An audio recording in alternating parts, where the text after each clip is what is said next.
Hello, everyone. Welcome to the News Browse News broadcast.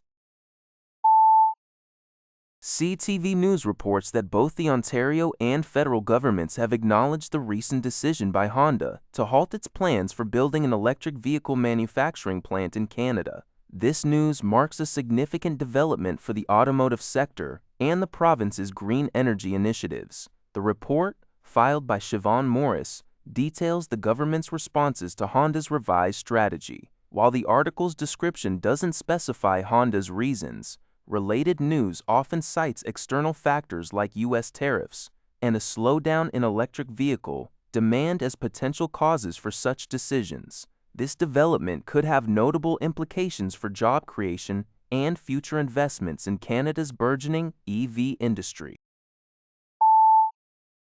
A new report published by the Canadian monitoring platform Disinformation and highlighted by City News Everywhere indicates that foreign actors are increasingly generating false content regarding Alberta's separatist movement.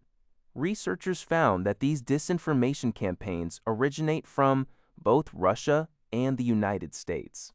In the U.S., social media influencers, some of whom are created by artificial intelligence, are responsible for generating the misleading information.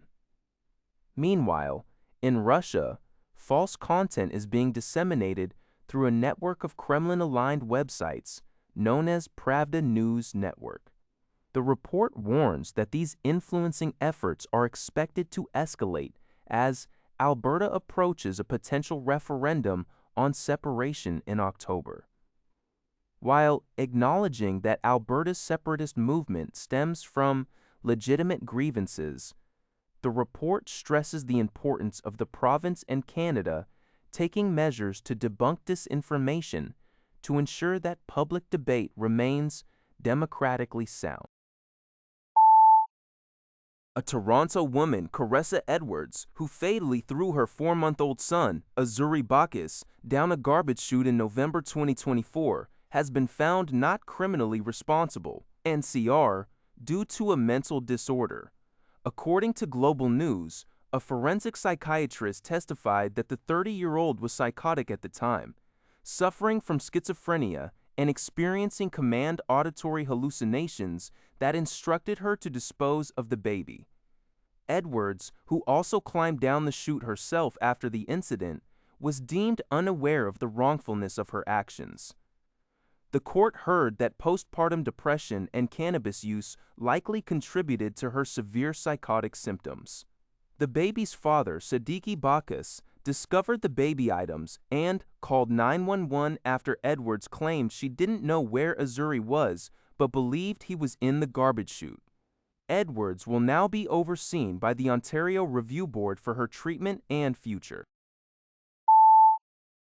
Prime Minister Mark Carney has stated he will consult the Independent Advisory Board, originally established by former Prime Minister Justin Trudeau, before making appointments to fill the increasing number of vacancies in the Senate. Currently, there are 9 vacant seats with an additional 6 senators set to retire later this year.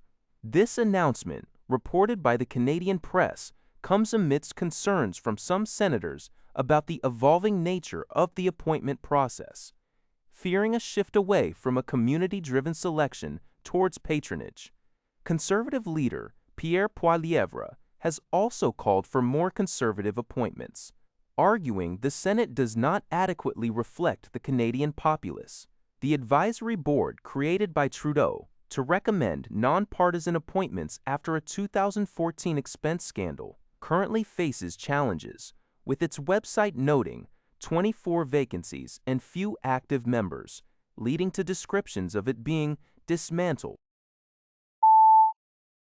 The Canadian Cattle Association, along with other cattle producer groups, is urging the federal government to exclude beef from a potential free trade agreement with the South American Mercosur trade bloc. Producers fear that including beef in the deal, which the government aims to sign by year-end, would lead to a surge in cheap imports, undermining Canada's domestic beef market and jeopardizing national food security. Tyler Fulton, president of the Canadian Cattle Association, highlighted concerns that such imports could deter the next generation of ranchers and negatively impact Canada's integrated beef trade relationship with the United States, especially with the upcoming CUSMA review.